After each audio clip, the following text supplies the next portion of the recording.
ಬಂಧುಗಳೇ, ಯಡಿಯೂರಪ್ಪ ಅನ್ನುವ ಹೆಸರಿನಲ್ಲಿಯೇ ದೊಡ್ಡ ಶಕ್ತಿ ಇದೆ. ಇಡೀ ಕರ್ನಾಟಕದಲ್ಲಿ ಬಡವರ ಮನೆಯಲ್ಲಿ, ಬಡವರ ಮನದಲ್ಲಿ, ದೀನ ದಲಿತರ ಹೃದಯದಲ್ಲಿ ಯಾವುದಾದ್ರೂ ಒಂದು ಹೆಸರು ಮಿಡಿತಾ ಇದ್ರೆ ಅದು ಯಡಿಯೂರಪ್ಪ ಅನ್ನುವಂಥ ಮಾತನ್ನ ನಾನು ಹೇಳಕ್ಕೆ ಇಚ್ಛೆ ಪಡ್ತೀನಿ. ಈ ಕೋಟೆ ನಾಡು ಒಣಕೆ ಓಬವ್ವನ ಮದಕರಿ ನಾಯಕನ ನಾಡಿನಲ್ಲಿ ಬಿಸಿಲು ಬರಗಾಲ ಶಾಶ್ವತವಾಗಿದ್ದಾಗ ಈ ನಾಡಿಗೆ ಶಾಶ್ವತವಾಗಿ ನೀರನ್ನು ಉಣಿಸಬೇಕು ಅನ್ನುವಂಥ ಯೋಜನೆ ಅಪ್ಪರ್ ಭದ್ರಾ ಪ್ರಾಜೆಕ್ಟ್. ಬಹಳ ವರ್ಷದಿಂದ ಈ ಯೋಜನೆ ನೆನೆಗುದಿಗೆ ಬಿತ್ತಿತ್ತು. ಯಜಮಾನರಾದಂಥ ನಿಜಲಿಂಗಪ್ಪ ಅವರ ಕಾಲದಿಂದ ನೆನೆಗುದಿ ಬಿದ್ದಂಥ ಈ ಯೋಜನೆಗೆ 2008ರಲ್ಲಿ ಮುಖ್ಯಮಂತ್ರಿ ಆದ ತಕ್ಷಣನೇ ಮೊಟ್ಟ ಮೊದಲನೆಯ ನಿರ್ಧಾರ ಈ ಮಧ್ಯ ಕರ್ನಾಟಕದ ಬಿಸಿಲಿನ ನಾಡಿಗೆ ತಂಪನ್ನ ಕೊಡಬೇಕು, ನೀರನ್ನ ಕೊಡಬೇಕು, ಕುಡಿಯೋ ನೀರನ್ನ ಕೊಡಬೇಕು ಅಂತ ಹೇಳಿ ನಿರ್ಣಯ ಮಾಡಿ ಅಪ್ಪರ್ ಭದ್ರಾ ಪ್ರಾಜೆಕ್ಟ್ಗೆ ಚಾಲನೆಯನ್ನ ಕೊಟ್ಟಿದ್ದಾರೆ. ಅದೇ ರೀತಿ ವಾಣಿ ವಿಲಾಸಕ್ಕೆ 5 TMC ನೀರನ್ನ ಕೊಟ್ಟಿದ್ದರಿಂದ ಇವತ್ತು ಚಿತ್ರದುರ್ಗ ಜಿಲ್ಲೆಯಲ್ಲಿ ಚಿತ್ರದುರ್ಗ ಸಮೇತವಾಗಿ ಕುಡಿಯೋ ನೀರು, ನೀರಾವರಿಗೆ ನೀರು ಇವತ್ತು ಯಾರಾದರೂ ಕೊಟ್ಟಿದ್ರೆ, ಕೊಟ್ಟಂತ ಭಗೀರಥ ಯಾರಾದರೂ ಇದ್ರೆ ಅದು ನಮ್ಮ ನಾಯಕರಾದಂತಹ ಸನ್ಮಾನ್ಯ BS ಯಡಿಯೂರಪ್ಪ ಸಾಹೇಬ್. ವಿರೋಧ ಪಕ್ಷದಲ್ಲಿದ್ದಾಗ ಯಾತಕ್ಕಾಗಿ ಹೋರಾಟವನ್ನ ಮಾಡಿದ್ರು, ಅಧಿಕಾರಕ್ಕೆ ಬಂದಾಗ ಆ ಹೋರಾಟದ ಬೇಡಿಕೆಗಳಿಗೆ, ಆ ಯೋಜನೆಗಳಿಗೆ ಕಾಯಕಲ್ಪವನ್ನು ಕೊಟ್ಟು ಅವರ ಹೋರಾಟದ ಪ್ರಾಮಾಣಿಕತೆಯ ಪ್ರದರ್ಶನವನ್ನ ಮಾಡಿರುವಂತಹದ್ದು ನಮ್ಮ ಧೀಮಂತ ನಾಯಕ ಸನ್ಮಾನ್ಯ BS ಯಡಿಯೂರಪ್ಪನವರು. ಬಿಜಾಪುರದಲ್ಲಿ ಕೆರೆ ತುಂಬಿಸುವಂತ ಯೋಜನೆ, ಶಿಗ್ಗಾಂವಿಯಲ್ಲಿ ಕೆರೆ ತುಂಬಿಸುವಂತ ಯೋಜನೆ, ದಾವಣಗೆರೆಯ ರಾಜನಹಳ್ಳಿಯ ಕೆರೆ ತುಂಬಿಸುವಂತ ಯೋಜನೆ, ಉಮ್ರಾಣಿ ಅಮೃತಪುರ ಯೋಜನೆ ಚನ್ನಗಿರಿಯಲ್ಲಿ, ಅದೇ ರೀತಿ ತುಮಕೂರು ಜಿಲ್ಲೆಯಲ್ಲಿ ಯೋಜನೆ, ಗೋಳೂರು ಹೆಬ್ಬೂರಿನ ಯೋಜನೆ, ಚಾಮರಾಜನಗರದಲ್ಲಿ ಅತ್ಯಂತ ಬರಗಾಲ ಪಡಿಸ ಅಲ್ಲಿಯೂ ಕೂಡ ಕೆರೆ ತುಂಬಿಸುವಂತ ಯೋಜನೆ.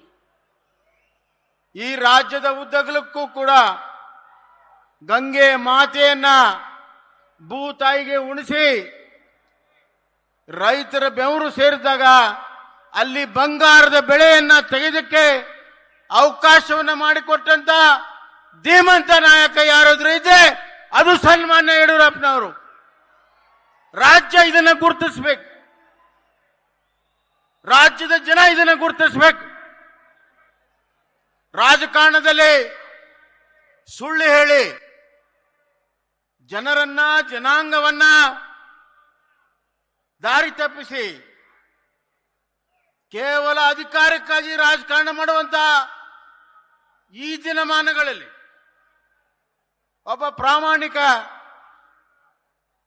ಒಬ್ಬ ಜನಪರವಾಗಿರುವಂತ, ಜನನಾಯಕನಾಗಿರುವಂತ, ರೈತನ ಮಗ ಆಗಿರುವಂತ ಕೈಯಲ್ಲಿ ಅಧಿಕಾರ ಕೊಟ್ರೆ ಏನಾಗುತ್ತೆ ಅನ್ನೋದನ್ನ ಸನ್ಮಾನ್ಯ ಯಡಿಯೂರಪ್ಪನವರು ರಾಜ್ಯಕ್ಕೆ ಮಾಡಿ ತೋರಿಸಿದ್ದಾರೆ. ರಾಜ್ಯದ ಇತಿಹಾಸದಲ್ಲಿ ಇದನ್ನ ಯಾರು ಕೂಡ ಅಳ್ಕಳಿಸಕ್ ಸಾಧ್ಯ ಇಲ್ಲ, ಯಾರೇ ಪ್ರಯತ್ನ ಮಾಡಿದರೂ ಸಾಧ್ಯ ಇಲ್ಲ. ಬಂಧುಗಳೇ, ನಮ್ಮ ರಾಜ್ಯದ ಮುಖ್ಯಮಂತ್ರಿಗಳು ಮಾಸ್ ಲೀಡರ್ ಅಂತಾರೆ. ನಾನು ಹೇಳ್ತೀನಿ,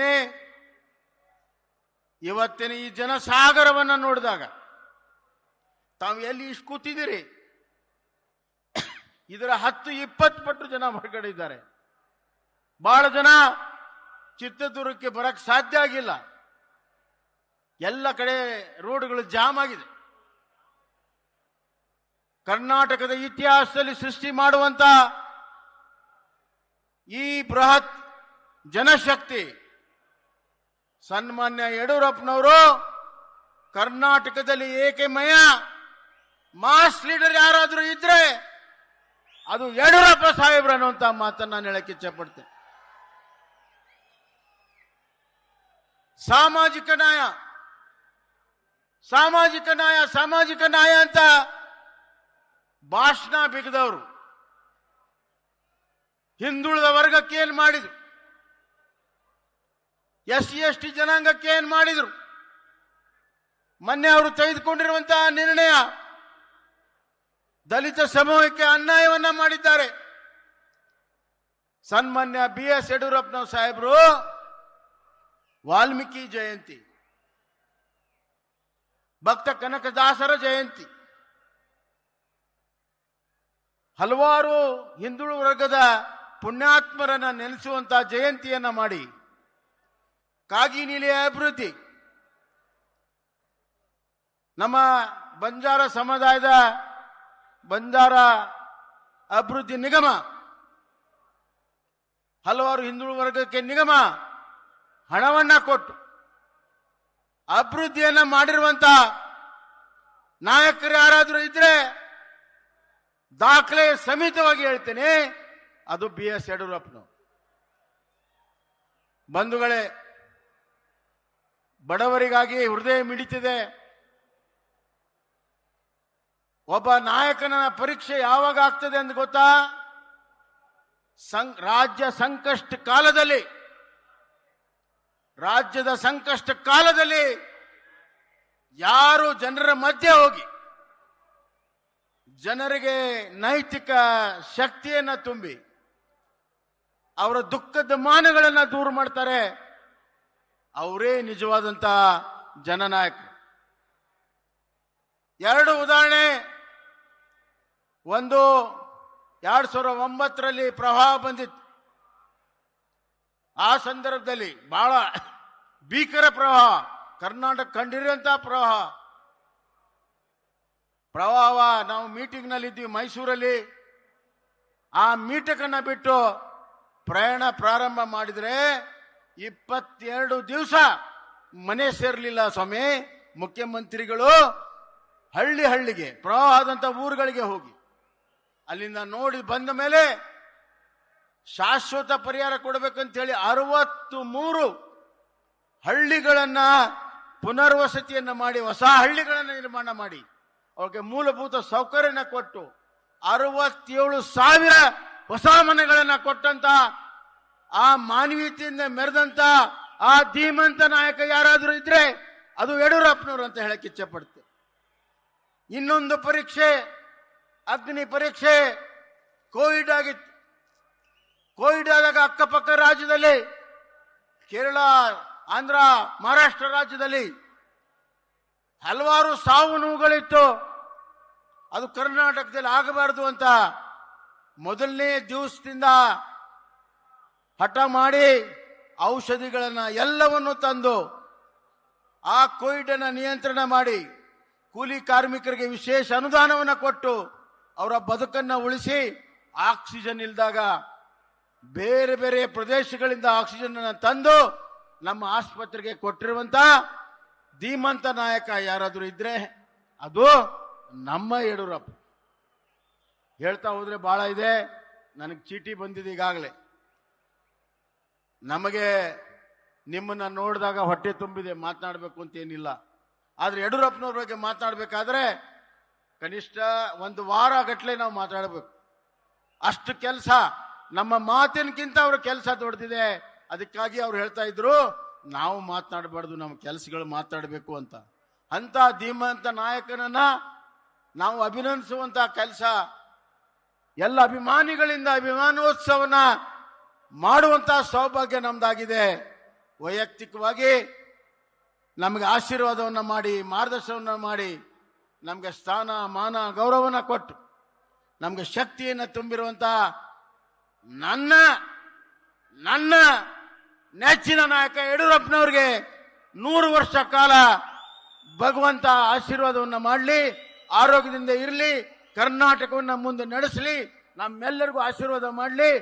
ಈ ಅಭಿಮಾನೋತ್ಸವದಲ್ಲಿ ಒಂದೇ ಒಂದು, ಆಡಳಿತ ಪಕ್ಷದ ಸೂರ್ಯ ಮುಳುಗ್ತಾ ಇದೆ, ನಮ್ಮ ಪಕ್ಷದ ಸೂರ್ಯ ಉದಯ ಆಗ್ತಾ ಇದೆ.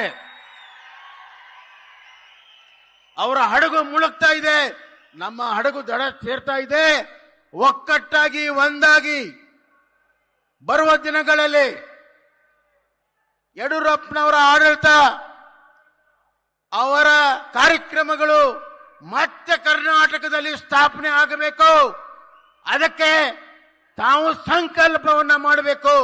ಇಲ್ಲಿಂದ ಸಂಕಲ್ಪವನ್ನ ಮಾಡಿದ್ರೆ ಮತ್ತೆ ವಿಧಾನಸಭೆಯಲ್ಲಿ ಯಡಿಯೂರಪ್ಪನವರ ಆಶೀರ್ವಾದದ ನಮ್ಮ ಪಕ್ಷದ ಸರ್ಕಾರ 3ನೇ ಮಹಡಿಯಲ್ಲಿ ಆಗಬೇಕು.